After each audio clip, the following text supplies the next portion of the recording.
भाग विधि से वर्गमूल ज्ञात करेंगे। इस विधि से वर्गमूल निकालने के लिए हम उन संख्याओं का भी वर्गमूल ज्ञात कर सकते हैं जो पूर्ण वर्ग नहीं है या जो दशमलव संख्या है। इस विधि से सभी संख्याओं का हम वर्गमूल ज्ञात कर सकते हैं, चाहे वो पूर्ण वर्ग हो या ना हो।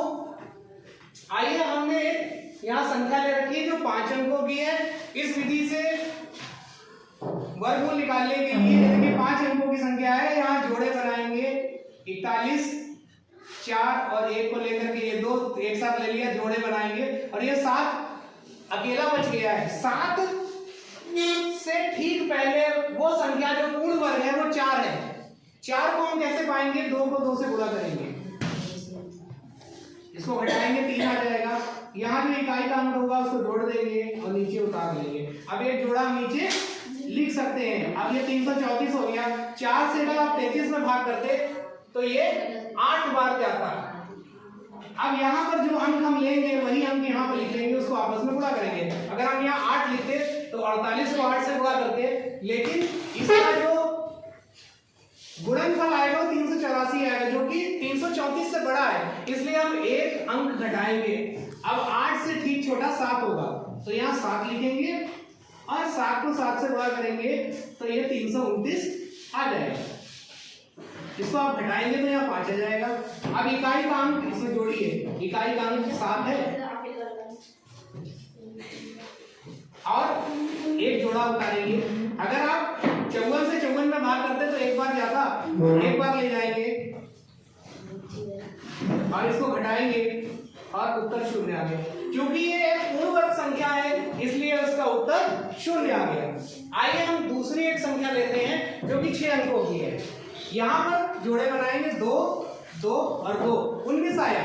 19 जो है उससे ठीक पहले ऐसी संख्या जो खुद पूर्ण वर्ग हो, तो 4 को 4 से गुणा करेंगे तो 16 होगी और उससे बाद 5 को 5 से 25 होगी, क्योंकि 19 से ठीक छोटी ऐसी संख्या जो पूर्ण वर्ग हो वो 16 है। 16 को हम कैसे पाएंगे?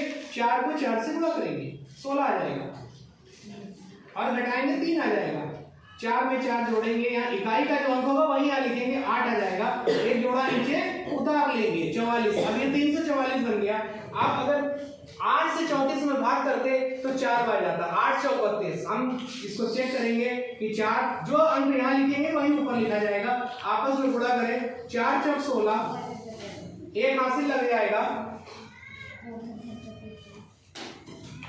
और 4 चौक 16 का एक हासिल, 8 चौक 32 और एक 33, ठीक है, 336 हो जाएगा। इसको आपस में घटाएंगे तो 8 बचेगा।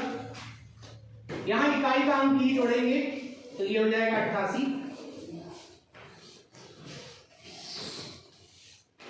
और यहाँ पर एक जोड़ा आप नीचे कॉपी कर सकते हैं। अब 8 से अगर 8 में भाग करते हैं तो कितनी बार जाता है? एक बार, इसलिए 881 को 1 से गुणा करेंगे तो 881 आएगा।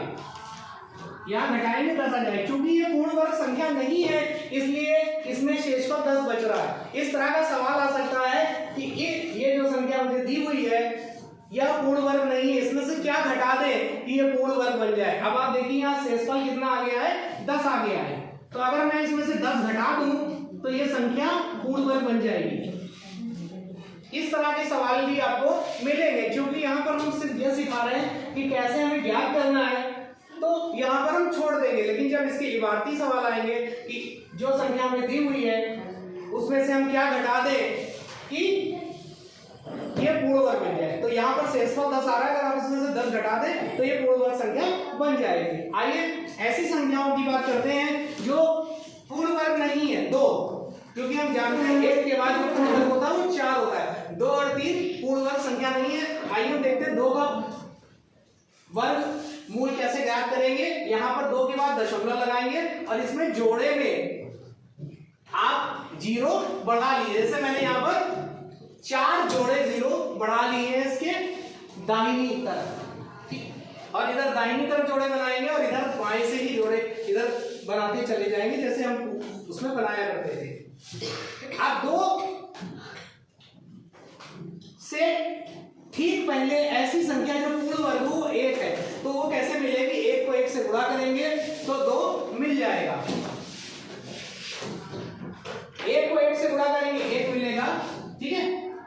100 से छोटी है, इसको घटाएंगे 1 आ जाएगा। यहाँ पर इकाई का ही हम जोड़ेंगे 1, आप यहाँ पहले दशमलव लगाएंगे और दशमलव के बाद फिर आप 1 जोड़ा 0 का नीचे उतार पाएंगे। अब आपका 100 हो गया। अगर 2 से आप 10 में भाग करते तो 5 बार जाता। अगर मैं यहाँ 5 लिखता हूं तो 25 को 5 से गुणा करने पे 125 आएगा, जो कि 100 से ज्यादा है। इसका मतलब 5 से ठीक पहले कौन सा अंक आएगा? 4। हम 4 को लिखेंगे यहाँ पर, और आप 24 को 4 से गुणा करें तो 96 आ जाएगा। आप घटाइए 4 आ जाएगा। ठीक, अब हम एक जोड़ा नीचे कॉपी करेंगे, नीचे लिख देंगे और आप इकाई का अंक इसमें जोड़ देंगे 28। अगर 28 से हम 40 में भाग करते तो कितनी बार जाता? 1 बार। 1 बार ले जाएंगे, जो अंक यहाँ लिखेंगे उसी अंक से यहाँ गुणा करेंगे, बशर्ते वो गुणा हमारा इससे बड़ा ना हो। आप इसको घटा लीजिए, 119 आ जाएगा। इसको जोड़िए।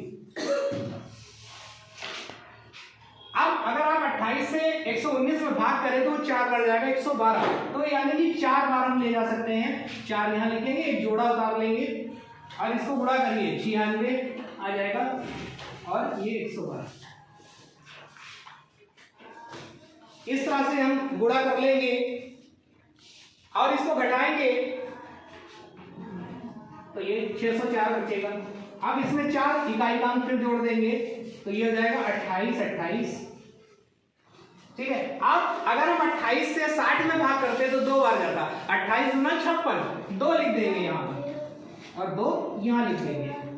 ठीक है।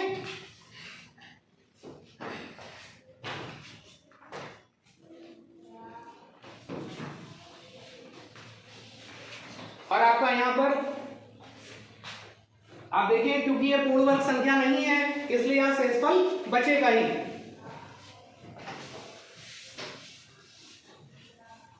तो हम उन अंकों का, जैसे 2 है, 3 है, 5 है, 7 है, 11 है, 13, इस विधि से, भाग विधि से हम पूर्ण वर्ग संख्याएं नहीं है फिर भी हम उनका वर्गमूल ज्ञात कर सकते हैं।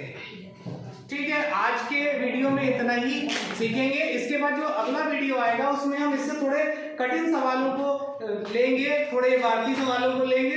आज हमारा मुख्य उद्देश्य था भाग विधि को सिखाना, क्योंकि भाग विधि में कोई भी सीमा नहीं होती। जैसे गुणनखंड विधि में हम उन्हीं संख्याओं का वर्गमूल निकाल सकते हैं जो पूर्ण वर्ग होता है। तो आशा करता हूँ अब अगले वीडियो को में हम और प्रश्नों को लेंगे और आपकी परीक्षा की तैयारी शुरू हो।